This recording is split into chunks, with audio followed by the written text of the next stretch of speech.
이 개새끼야! 반갑습니다. 오랜만이죠. 썸네일에 보이는 여자랑 화장하다가 입술 쭉 내미는 여자는 베트남 여자입니다. 제 아내예요, 마누라.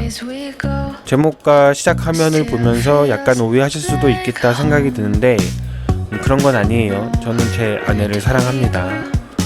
뭐 어떻게 증명할 방법이 있나? 여지껏 6년이란 시간 동안 저랑 같이 살고 있는 거 보면 뭐 그런 걸 반증하는 게 아닐까 조심스럽게 예측을 해봅니다. 그렇다면 과연 국제결혼 6년 차로서 베트남 여자는 어떤지, 살아보니까 살만한지, 장점은 뭐가 있고 단점은 뭐가 있는지 그런 거 오늘 한번 알아보도록 할게요. 물론 제가 그동안 경험했던 걸 바탕으로 말씀드리는 거라서 지극히 개인적인 견해다, 제 얘기가 무조건 다 맞는 건 아니다, 이런 걸 전제로 좀 깔겠습니다. 사람 산다는 게 다 같지는 않으니까 케바케라는 게 있잖아요.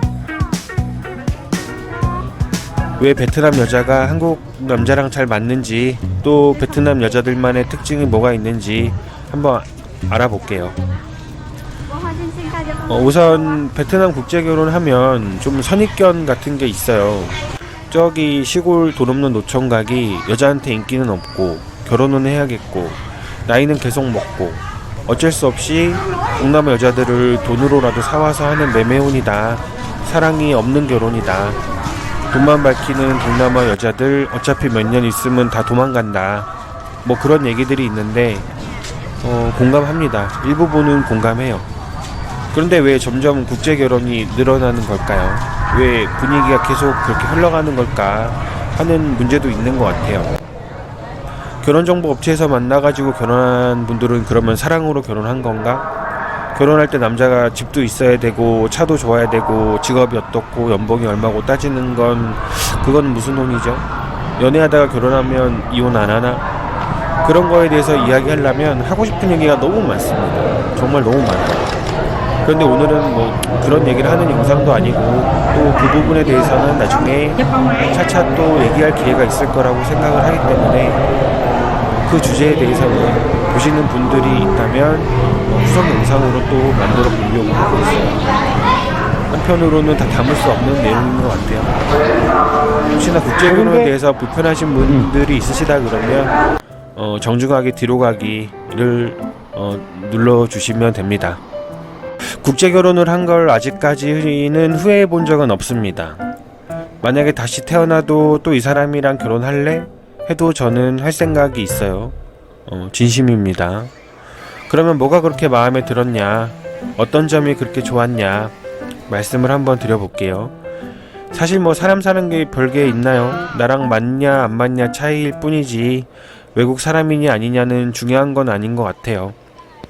그래도 베트남 국제 결혼을 통해서만 느낄 수 있었던 어떤 특징들, 그런 걸 이야기해보자면 우선 첫 번째로 가장 좋았던 건 사실 대부분 이런 형태의 결혼이 만나자마자 결혼부터 하잖아요. 선보고 나서 서로 마음에 들면 바로 그 다음날 결혼식을 하게 되는데 저도 깜짝 놀랐어요.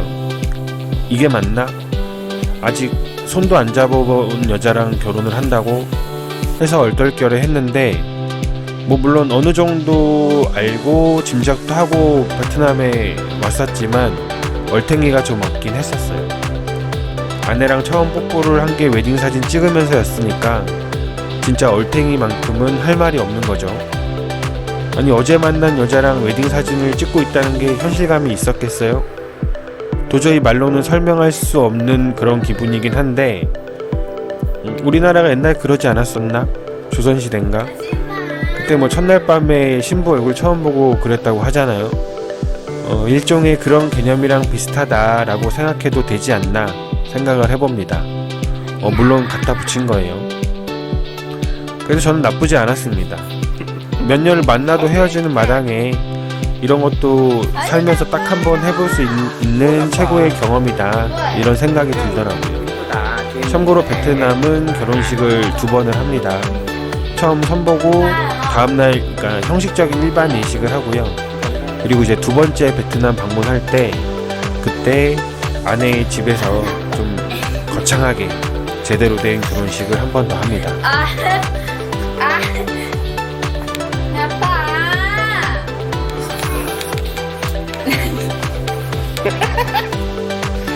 일반적인 결혼이라고 하면 보통은 연애를 하다가 식을 하고 혼인신고도 하는 게 일반적인 코스인데, 그러면 이미 볼 거 다 보고 할 거 다 하고 결혼을 하게 되는 거니까 신비감이 좀 떨어진 상태라고 볼 수 있잖아요.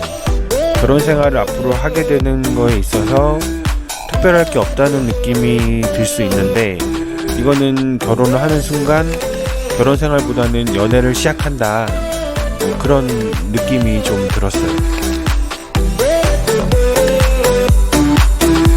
터프하게,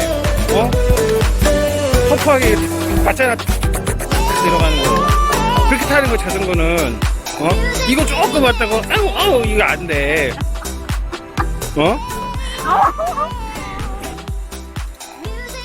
제 인생에서 가장 행복한 순간들이 아닌가 그렇게 느끼는데, 마누라 입장에서는 뜬금없이 어디서 처음 본 이런 인간이랑 산다는 게 물론 다 내키지는 않았을 것 같아요. 그렇지만 뭐 자기가 결정한 거니까 받아들이고 한국에 온 거잖아요. 그래서 그런지 서로 매일매일 좀 연애하는 것 같은 기분이 들었어요. 그리고 베트남 여자들이 장난기도 많고 대부분 가정에 충실하면서 생활력도 강하고 씀씀이 적고 모성애가 강해가지고 아기에 대한 애정이라든가 가정을 꾸려나가는 데 있어서 도움되는 부분이 많더라고요. 조금씩 아끼면서 살면 괜찮은 것 같습니다. 고마운 일이죠. 먼 타국의 생판 모르는 놈한테 의지하면서 살아간다는 게 아내 입장에서 보면 참 힘든 일이고 어려운 선택이었다, 그런 생각을 합니다. 항상 고맙고 미안하고 그래요. 베트남 결혼하는 여자들이 보통 초혼에 아주 나이가 많지 않다면 대개는 20대 초반에서 결혼을 하게 되는데, 저 역시도 초혼이었고 결혼할 때 제 나이가 30대 중반 정도여서 뭐 아주 극단적인 할배랑 손녀뻘이랑 결혼하는 그런 느낌은 아니었지만, 그래도 이렇게 어리고 참한 아내를 만날 수 있었다는 게 신기하기도 하고 놀랍고 고마운 일이었다라고 생각을 합니다. 뭐 어디 한국에서 만날 수가 있었겠어요? 삼촌이랑 조카뻘인데. 왜? 그 나이차가 정신적인 측면에서도 맞는 부분이 있는 것 같아요. 남자가 좀 철이 좀 늦게 들는 게 있잖아요. 그리고 가장 중요한 2세, 아기를 갖는 데 있어서가 저는 가장 좋았던 것 같아요. 한쪽이라도 팔팔하니까. 아기가 건강하게 태어날 확률이 그만큼 높은 거지. 늦게 결혼한 만큼 이거에 대한 리스크들을 많이 보완해준다, 그런 부분이 최고의 장점이었던 것 같아요. 뭐 이런 부분 외에도 더 할 얘기들이 많은데 영상이 너무 길어지니까 기회가 되면 후속 영상을 또 만들어 보도록 할게요.